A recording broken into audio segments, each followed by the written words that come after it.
My name is Talia Gallagher. I'm a senior at Clark University, and I have struggled with bulimia for about 8 years. I always had problems with myself and my body image, but it really started picking up when I was in middle school. I remember specifically throughout 6th and 7th grade, I was just horrified with how I looked, and I just felt so fat and terrible, and especially because my sister and my mom were just like sticks, and so just in comparison to them, I just felt worthless.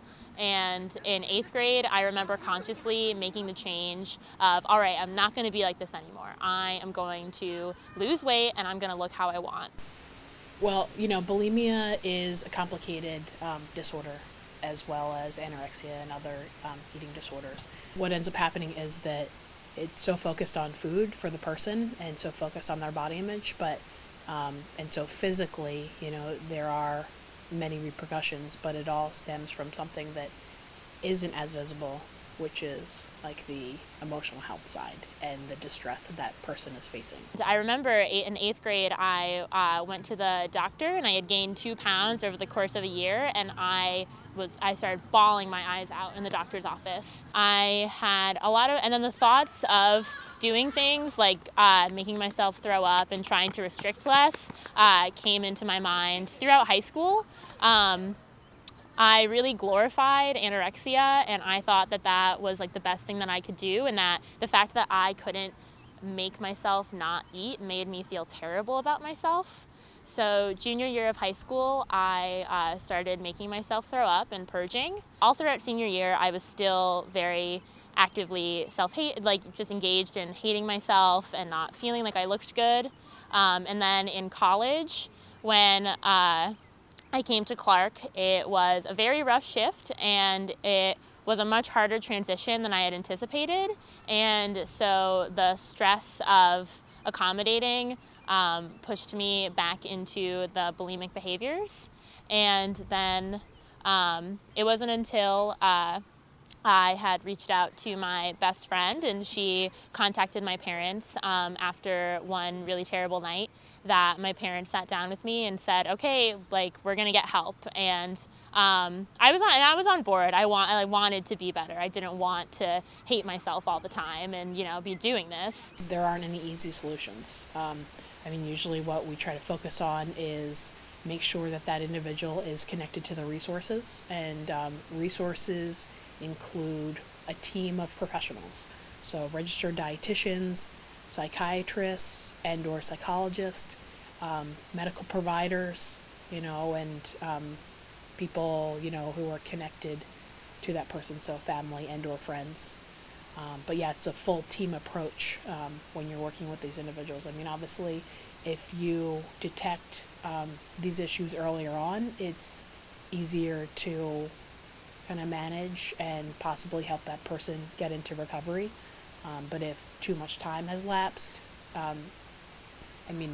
people can still go into recovery, but it's going to be a little more difficult. And so I went to the Walden Behavioral Care Program in Worcester, and I was an outpatient there for about 2 months. I remember I had this breakthrough moment where I was like, that voice that's resisting this treatment and, and is so actively pushing against the care is the eating disorder. That is the thing that is trying to bring me down. I've really done a lot better since then. I still engage with the behaviors occasionally, but I have been continuing with therapy, and I'm on anxiety medication now, and I have found that to be really helpful in me feeling better about myself and how I look. Realizing that even when people are getting treatment and when they're in recovery, that there could be some bad days and there could be setbacks, but realizing that that's just all part of the process of behavior change, especially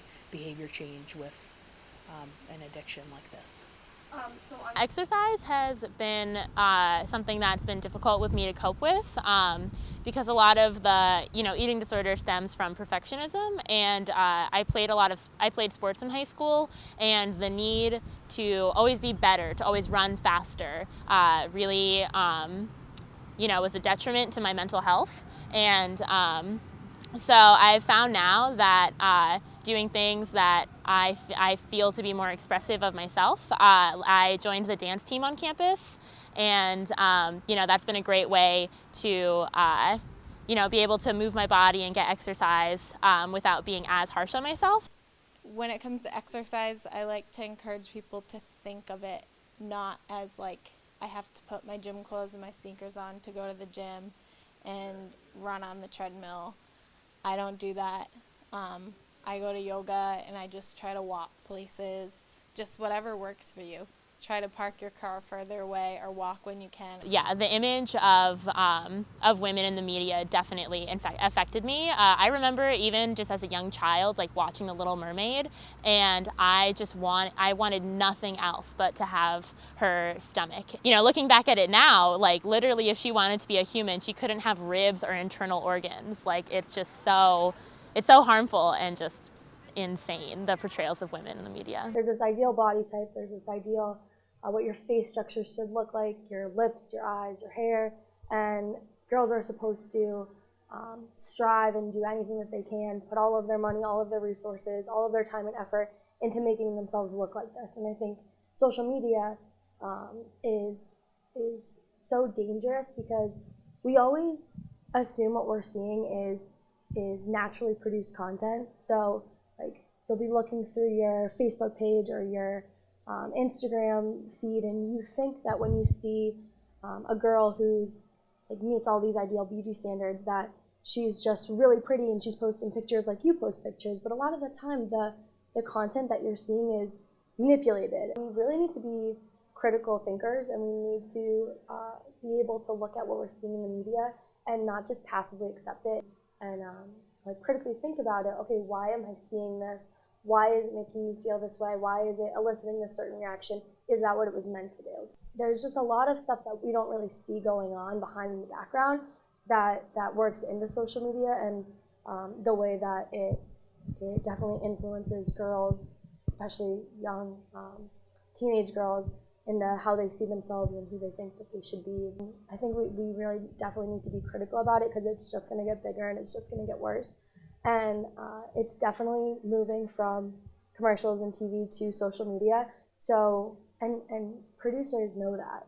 So that's why they're being really stealthy in the way that they subliminally, they can sell products. That's why you see all these Instagram models selling fit tea or like facial scrubs. What we can sell girls and women to make them, one, don't like themselves, and two, what they can buy to like themselves. So if you think that you're gonna look like Kylie Jenner if you buy her fit tea, then you're gonna buy that fit tea. I like to think that we're heading towards a society that is more accepting of women's bodies, and especially, due to the prevalence of feminism.